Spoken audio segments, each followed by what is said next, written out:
Audio book वाङ्मय 34 भारतीय संस्कृति के आधारभूत तत्व चैप्टर 3 पार्ट 7 भारत की संसार को अमिट देन मूर्ति पूजा। संसार में मूर्ति पूजा तो सर्वत्र होती है, पर आश्चर्य है कि मूर्ति पूजा के नाम पर कुछ समूहों या सज्जनों द्वारा झूठा विरोध किया जाता है।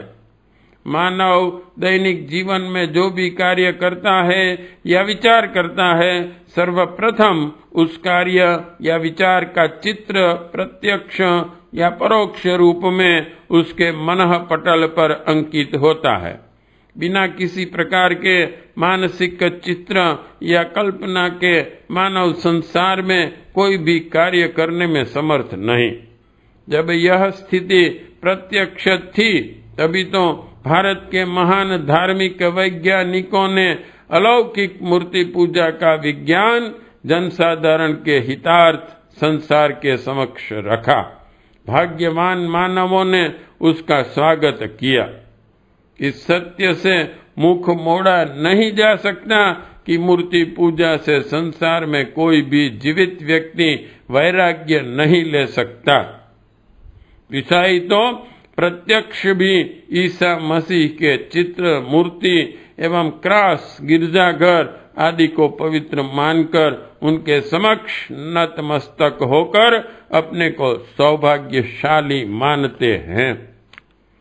इस्लाम धर्म के मानने वाले भी किसी न किसी प्रकार से अपने पैगंबर के, मस्जिद के तथा ताजियों आदि के प्रति श्रद्धा प्रकट कर ईश्वर से संबंधित आकारों की पूजा अपने विचारों के अनुसार कर परोक्ष रूप में साकार उपासना का प्रतिपादन करते हैं।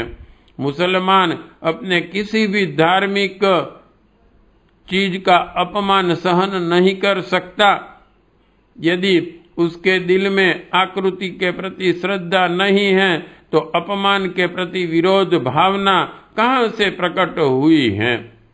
किसी धार्मिक कृत्य पर सुगंध करना, स्वच्छ या नवीन वस्त्र पहनाना, नियमित रूप से नमाज पढ़ना, रोजे रखना आदि कृत्य सब मूर्ति पूजा के ही तो परोक्ष अंग है। संसार की उत्पत्ति के उपरांत किन्हीं विभूतियों ने वस्त्र से शरीर रक्षा एवं सामाजिक प्रतिष्ठा की मान्यता का विधान बनाया होगा। आज नाना प्रकार के फैशनों में उसके विस्तार को देखकर आश्चर्य होता है। जितने प्रकार के कपड़े मानव ने बना डाले, कितने प्रकार के रंग ढंग देश देशांतरों में चले और समाप्त हो गए, आज कितने प्रकार के कपड़े चल रहे हैं अथवा पहने जा रहे हैं, कोई उनकी गणना करने में भी समर्थ नहीं है।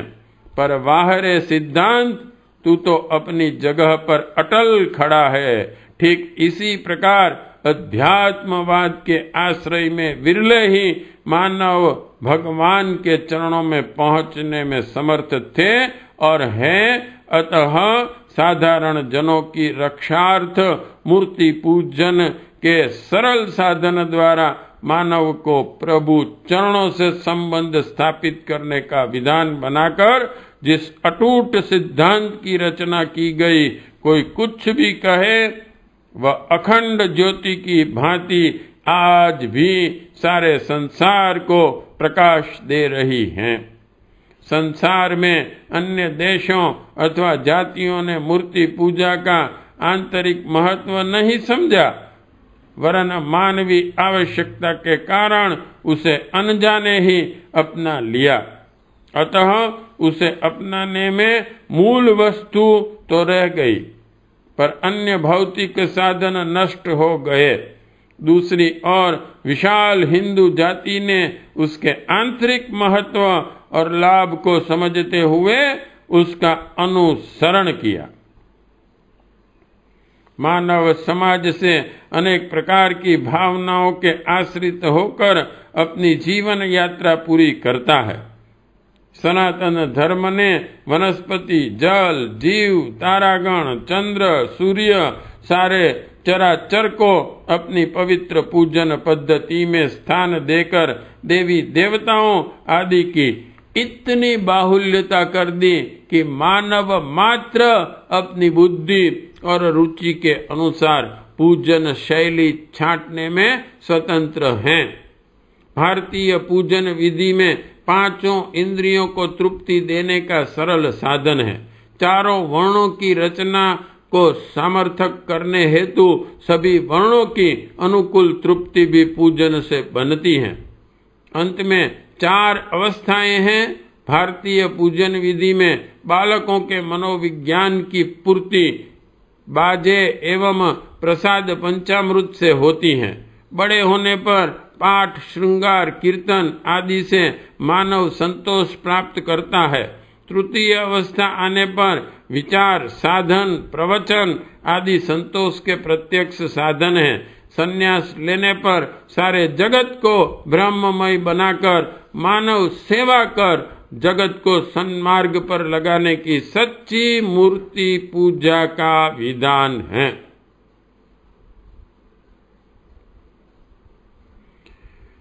इस महान मूर्ति पूजन की किस भांति प्रशंसा की जावे। जिन महान आत्माओं द्वारा संसार में इसका प्रादुर्भाव हुआ, संसार उनका सदैव आभारी रहेगा। मूर्ति पूजन के विज्ञान को विदेशी तो गंभीरता से समझना चाहते हैं, पर खेद है कि जिनकी वह धरोहर है, ये हिंदू अज्ञानतावश इस अमूल्य धरोहर पर गर्व अनुभव करने की अपेक्षा अनेक प्रकार का विरोध प्रदर्शित कर अपने को गर्त में गिराते हैं। भगवान उन्हें सद्बुद्धि दे, यही प्रार्थना है। भारतीय धर्म की शिक्षण पद्धति प्रतीक पूजा के रूप में प्रचलित है। धर्म और आध्यात्म के रहस्य को भारतीय संस्कृति में प्रतीक प्रतिमाओं के माध्यम से समझाया गया है। विभिन्न देवताओं की चित्र विचित्र कल्पनाएं की गई हैं। उनकी मुखाकृति, वेश, विन्यास, रहन सहन, वाहन आदि के ऐसे विचित्र कथानक जोड़कर तैयार किए गए हैं कि उन्हें पढ़कर यह अनुमान करना भी कठिन पड़ता है कि वस्तुतः ऐसे कोई देवी देवता है भी अथवा नहीं। 4 मुख के ब्रह्मा जी, पंचमुख महादेव, षटमुख कार्तिकेय, हाथी की सूंड वाले श्री गणेश जी, पूंछ वाले हनुमान जी आदि यह सब विचित्र सी कल्पनाएं लगती हैं, जिन पर मनुष्य की सीधी पहुंच नहीं हो पाती। उसे या तो श्रद्धावश देवताओं को सिर झुकाकर चुप रह जाना पड़ता है, या फिर तर्क बुद्धि से उन विचित्रताओं का खंडन कर यही मान लेना पड़ता है कि ऐसे देवताओं का वस्तुतः कहीं कोई अस्तित्व नहीं है। गंभीरता पूर्वक विचार करने पर यह पता चलता है कि पौराणिक देवी देवताओं के जो वर्णन मिलते हैं, उन विचित्रताओं के पीछे बड़ा समुन्नत आध्यात्मिक रहस्य छिपा हुआ है। ऋषियों ने समष्टिगत चेतना और उसके अनुशासनों का बोध प्रतीक पूजा के माध्यम से कराया है। भगवान की अनेकानेक विशेषताओं को ध्यान में रखकर आदर्शों के प्रतीक विभिन्न देवी देवताओं को विचित्र किया गया है। सभी देव प्रतिमाओं के पीछे भाव भरे संकेत सूत्र सन्निहित हैं। हर देव प्रतिमा एक दृश्यमान पाठ्य पुस्तक है, जिसके माध्यम से जीवन दर्शन और आत्मविज्ञान के गूढ़ रहस्यों को बाल बोध की तरह समझा और समझाया जा सकता है। पुस्तकें तो शिक्षित वयस्क ही पढ़ सकते हैं, पर प्रतिमा प्रतीकों के दृश्य स्वरूप के सहारे पढ़े व अनपढ़ सामान्य जन भी बहुत कुछ जान और सीख सकते हैं। प्रतिमाओं का स्वरूप ऐसा ही है। उनकी विभिन्न आकृतियां, उनके आयुध, वाहन एवं अनेक मुख, हाथ निर्धारित करने के पीछे यह उद्देश्य रहा है कि देव परंपराओं के साथ जुड़े हुए नियमों, तथ्यों, रहस्यों से सर्वसाधारण को समझने समझाने का उत्साहवर्धक आकर्षण बना रहे। अनेकता के बीच एकता देखने की यह पद्धति ज्ञानवर्धक, मनोरंजक भी है और सार गर्भित, व्यावहारिक और दूरदर्शिता पूर्ण भी। इस स्थापना में मानवीय मनोविज्ञान का समुचित समावेश किया गया है, जिसका अवगाहन करके मनुष्य बहुत थोड़े में सत्य और जीवन लक्ष्य की उन्मुक्त अवस्थाओं का ज्ञान सहज उपलब्ध कर सकता है। पार्ट 7 समाप्त।